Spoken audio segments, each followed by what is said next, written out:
د کلي له وروستي کور نه لږ لرې د زاړې هدیرې تر شا یوه پخوانۍ سکول ولاړه وه. دیوالونه یې درزونه درلوده، کړکۍ یې ماتې وې او د انګړ وچې ونې به د باد په راتلو خوځېدې. دا سکول کلونه مخکې بنده شوې وه.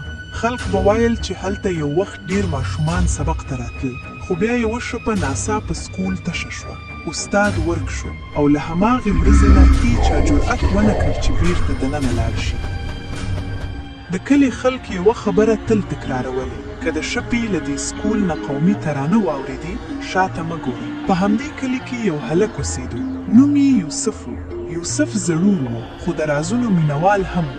هر وخت به یې هڅه کوله چې د کلي زاړې پټې رازونه معلوم کړي. یوه شپه هغه او د هغه ملګري حامد له حجرې نه بېرته کور ته روان و. سپوږمۍ نیمه پټه وه او شپه بیخي خاموشه وه. کله چې دوی د هدیرې خواته ورسېدې، د لرې نه د قومي ترانه آواز پورت شو: پاک سر سر سر سر سر حامد په یو دم ودرېدو. هغه په لړزېدلي غږ وویل: دا د هماغه سکول نه راځي. یوسف د تیارو خواته وکتل. هو، یوسف وویل: کیدای شي څوک دننه وي. خو حامد سمدستي د هغه لاس ونیو. نه، خلک وایي که دا قومي ترانه واورېدي باید منډه کړي. یوسف لا څه نه وویل چې د سکول د ماتې کړکۍ له شانه یو شیشک ښکاره شوه. حامد په چیغه وویل: منډه کړه! دواړه هلکان په منډه د کلي پر لور روان شو. خو کله چې یوسف د منډې په منځ کې شاته وکتل، د هغه وینه یخه شوه، ځکه د سکول هغه ششکن د هغوی تر شا روان وه. یوسف او حامد په سا کورونو ته ورسېدل. حامد سمدستي خپل کور ته ننوت، خو یوسف چې لا هم وېرېدلی و، د خپل کور دروازې ته ودرېد او هماغه وخت د هغه تر غوږ یو یخ آواز راغی: سبا شپه ستا وار دی. سهار چې لمر راوختو، د یوسف پلار د کور د دروازې مخې ته یو شی وموند او برې یوازې یو نوم لیکل شوی و: یوسف. حاضرین ناقصه. د هغه پلار حیران شو: دا څوک دلته پرېښه دی؟ خو یوسف غلی و. هغه سمدستي خپل ملګری حامد ته ورغی. خو کله چې د حامد کور ته ورسېد، فضا عجیبه وه. د حامد مور ژړل. یوسف په بیړه وپوښتل: حامد چیرته دی؟ د حامد مور په ژړا وویل: له سهاره راهیسې وخت دی. یوسف یخ شو. څه؟ هغه وویل: د هغه په کټ کې یوازې دا پروت و، په سره رنګ لیکل شوی و: حامد غیر حاضر. د یوسف ساه بنده شوه. هماغه ماښام یوسف د کلي تر ټولو زاړی سړی ملا صابر ته ورغی. ملا صابر د سکول نوم واریدل، نو رنګ یې بدل شو. هغه وویل: هغه ځای کلونه مخکې د علم کور و، خو بیا په لعنت بدل شو. یوسف وپوښتل: څنګه؟ ملا صابر ژوره ساه واخیسته. هلته یو استاد و، ډېر سخت، خاموش او عجیب سړی. د سخت ژمي پر مهال څو ماشومان سبق ته نه راغلي. سبا سهار چې خلک سکول ته ورغلل، هلته استاد نه و، ماشومان هم نه و. یوازې د تختو پر دیوال په خټو لیکل شوی و: سبق لا نه دی ختم. له هماغې ورځې وروسته سکول وتړل شو. خو کله د شپې له هغې نه قومي ترانه اورېدل کېده. یوسف په لړزېدلي غږ وویل: نو حامد هم هلته دی؟ ملا صابر ورو سر خوځاوه: که تر سبا قومي ترانه مخکې دې پیدا نه کړ، نو هغه به هم د هغوی له ډلې شي. هغه یوسف ته یو زوړ تسبیح ورکړ: که دننه لاړې، هر څه به واورې، خو هیڅ غږ ته به جواب نه ورکوي. هماغه شپه یوسف یوازې د بندي سکول پر لور روان شو.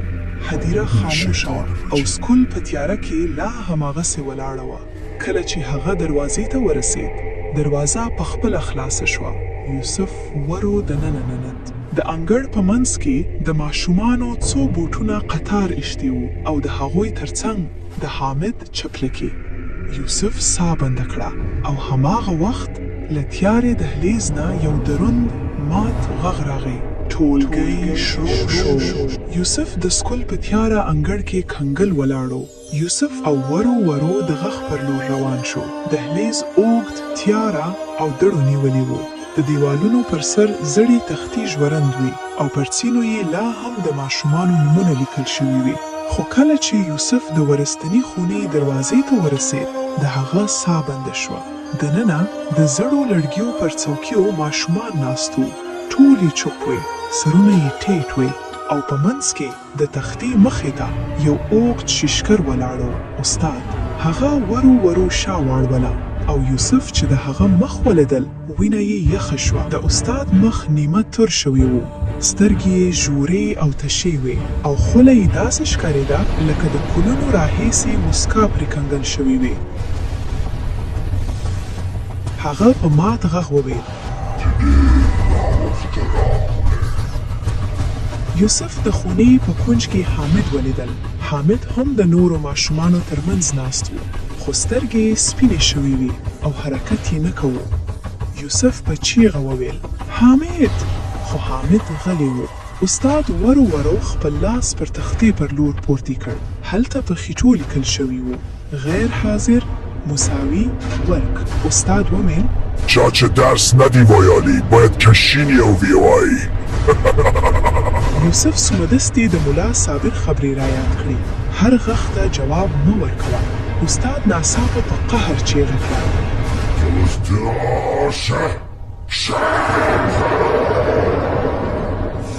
کېنه. یوسف په ویره شاته منډه کړه. استاد ورو ورو د هغه پر لور روان و.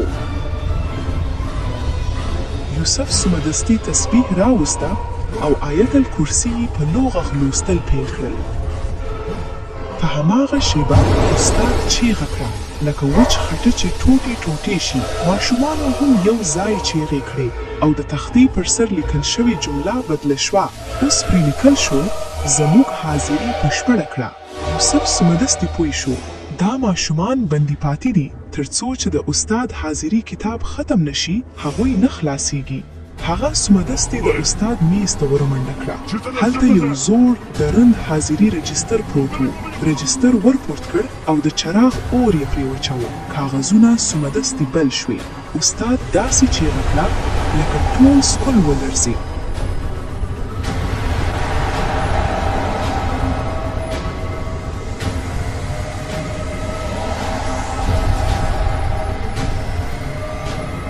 ماشومان یو په یو له څوکۍ ورپورت شو او بیا د سپین لوګي سان ورک شو. یوسف ژر حامد ورپورت کړ. کله چې دواړه د انګړ نه ووتو د سکول چت په زور راولېودل او ودانۍ د دړو په منځ کې نیمه ونړول او له هغې درې وروسته له بندي سکول نه بیا هېڅکله قومي ترانه نه وه اورېدل شوی. سبا لا هم پاتې دي